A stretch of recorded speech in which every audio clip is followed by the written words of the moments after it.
entendiendo profundamente lo que dice la Escritura de la tibieza.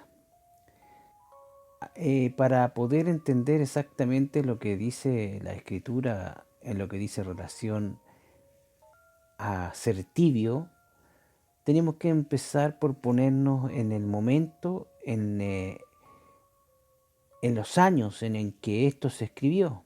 ¿Ah? Y tenemos que revisar un panorama de todo lo que se vivía en aquel tiempo en el que se dijo esto y ver las cosas que estaban pasando alrededor en todo lo que tiene relación con el mundo cristiano. Y vemos que al terminar el primer siglo, la iglesia ya se había quedado sin apóstoles. La mayoría de ellos habían muerto martirizados y las persecuciones estaban acabando con la primera generación de cristianos que con fervor dieron sus vidas por sostener el reino de Dios en el mundo. El imperio romano se llenaba de persecución, como por ejemplo, el apóstol Pablo fue decapitado, Lucas fue colgado, el apóstol Pedro fue torturado en España, Andrés murió de la misma manera en Mesopotamia. Los cristianos están siendo perseguidos y llevados a circos romanos para ser devorados por los leones o sacrificados para alegrar al público que gozaba de la idolatría. Estas eran más o menos las noticias de esos tiempos.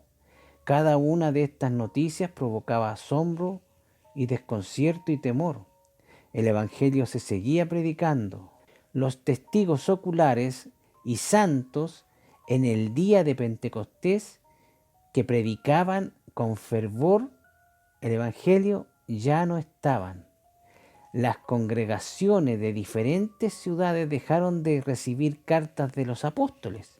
Y para peor, algunas congregaciones estaban siendo arrastradas al error y a la apostasía por nuevas corrientes doctrinales aborrecidas por el Señor Jesucristo.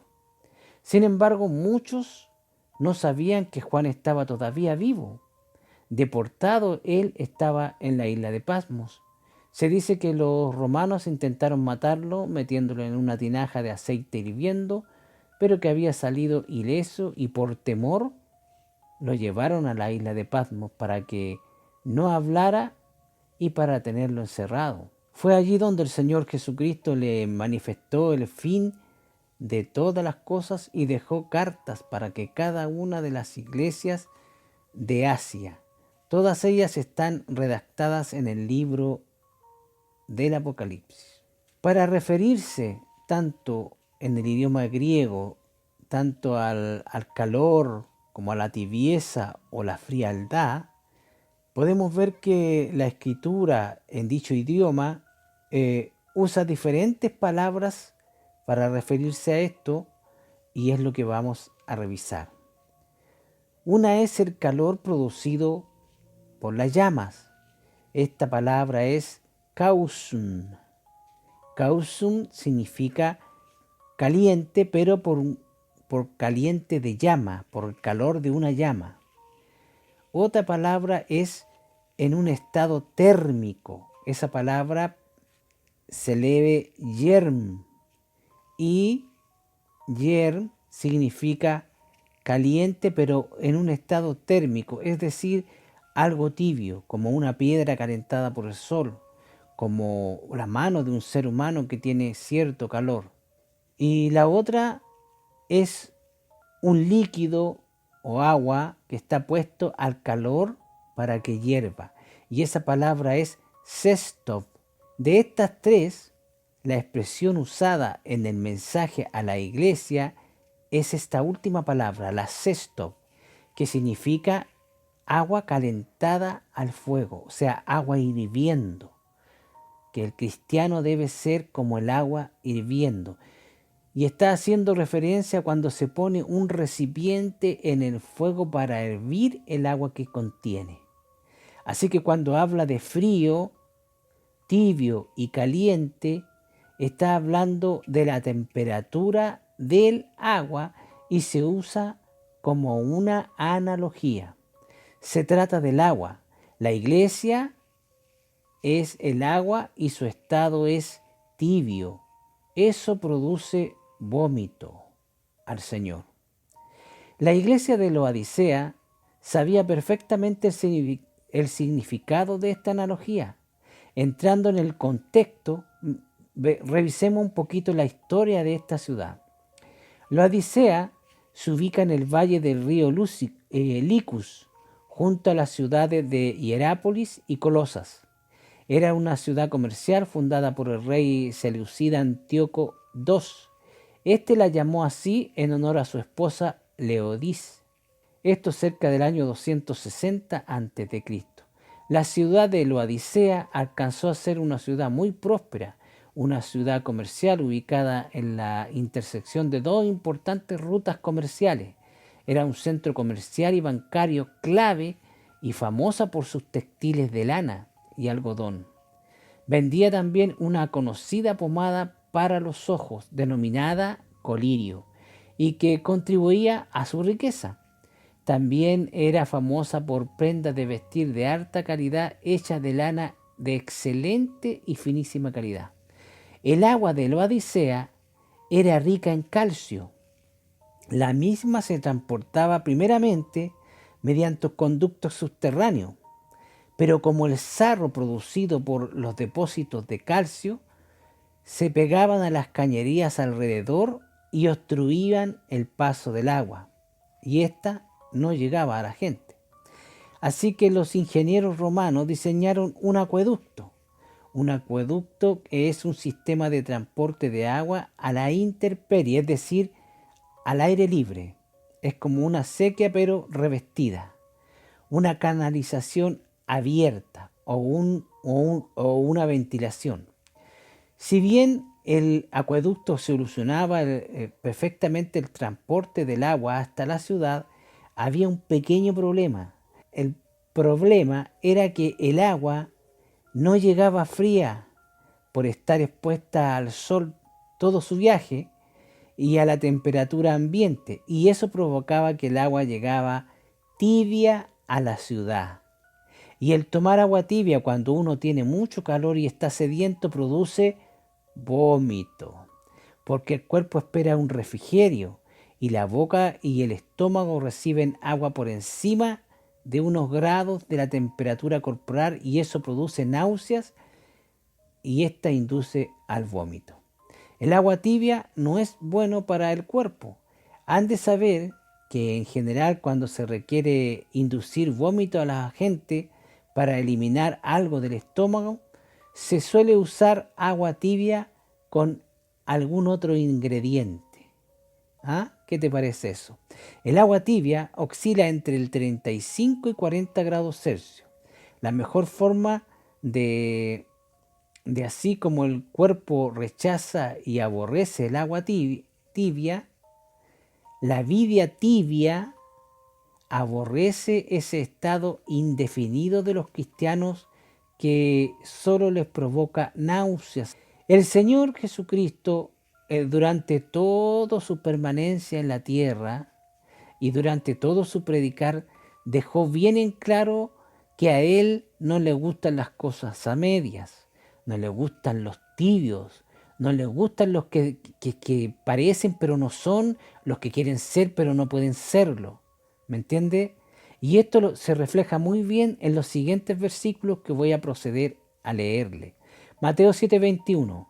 No todo el que me dice Señor, Señor entrará en el reino de los cielos, sino el que hace la voluntad de mi Padre que está en los cielos. O sea, no es de boca, es de hechos.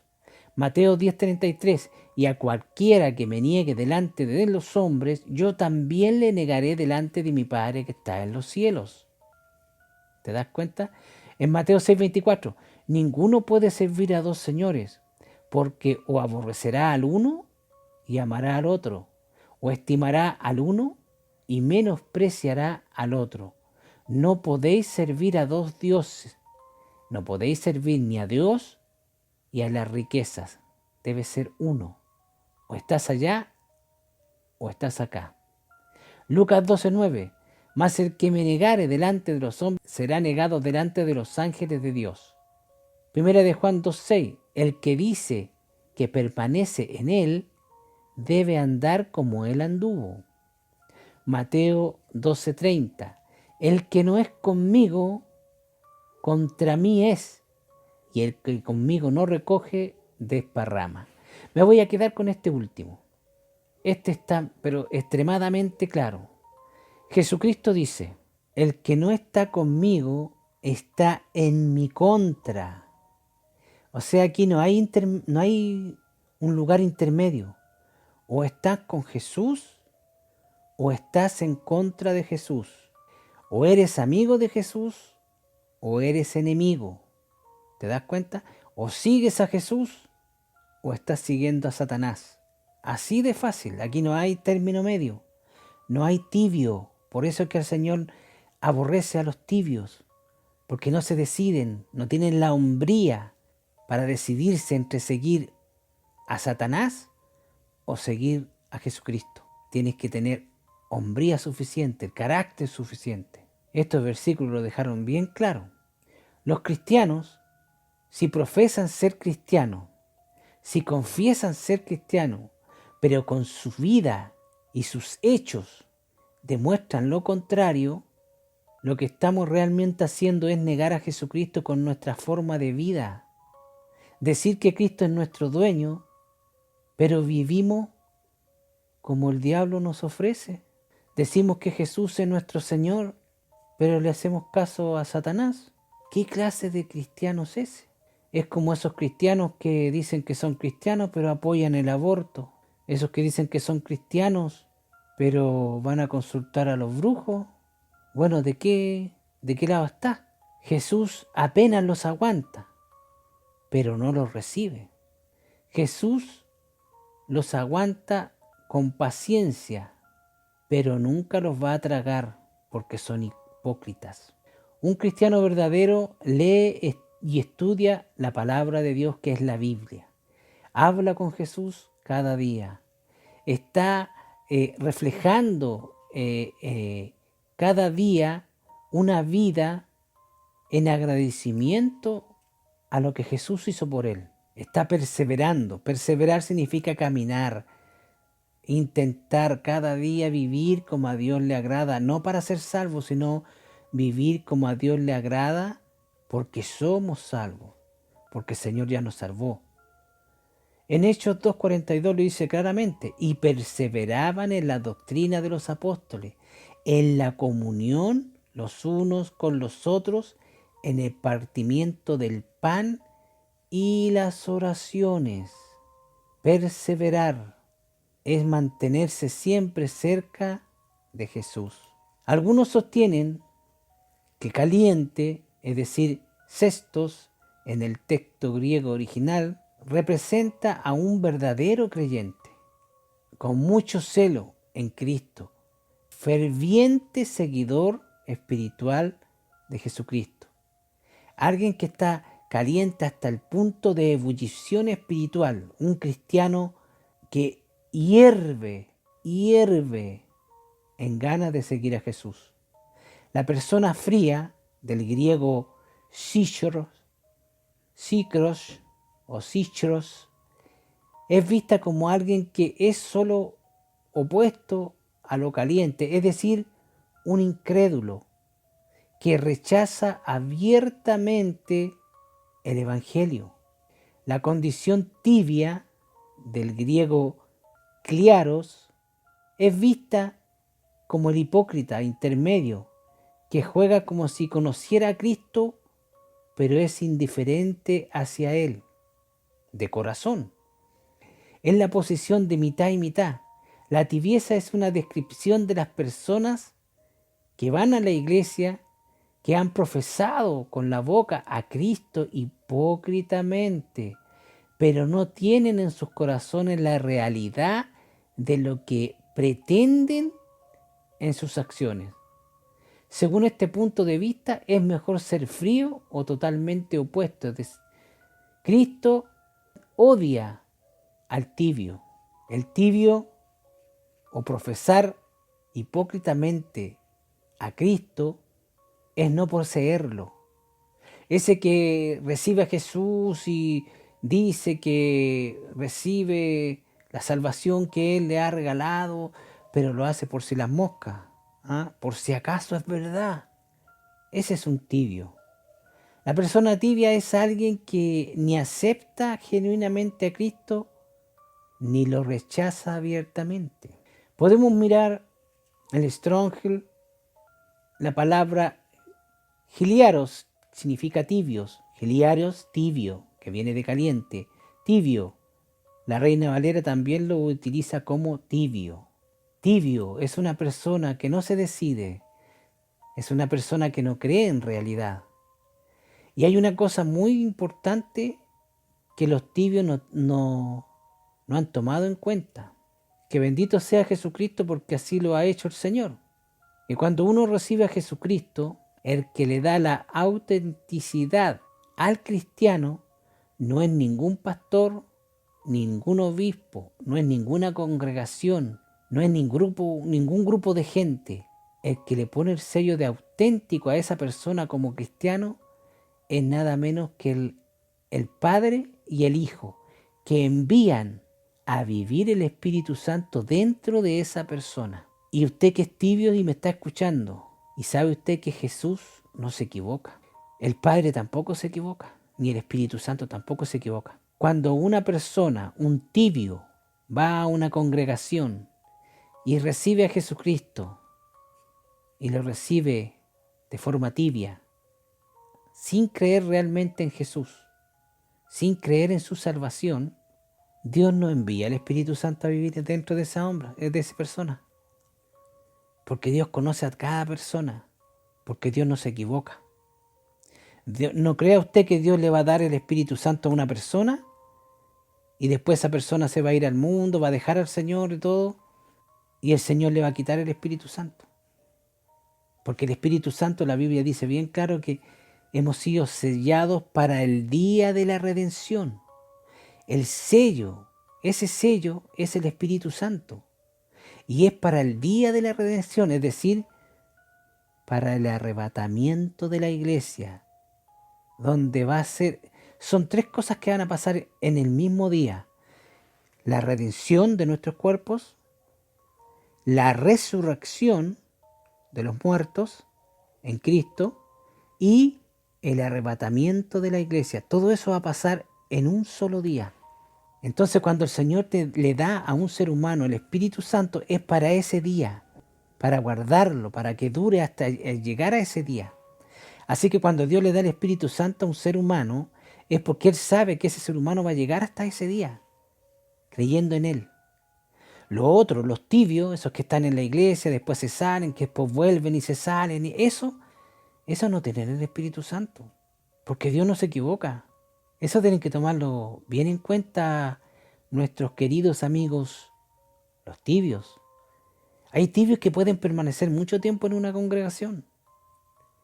Pueden llevar 5 años, pueden llevar 10, 20, 30. Hay algunos que hasta son pastores, ¿sí? Hay otros que son obispos y son tibios. Hay unos que entraron a la iglesia solamente porque cantaban, para que los hermanitos le compraran los CD.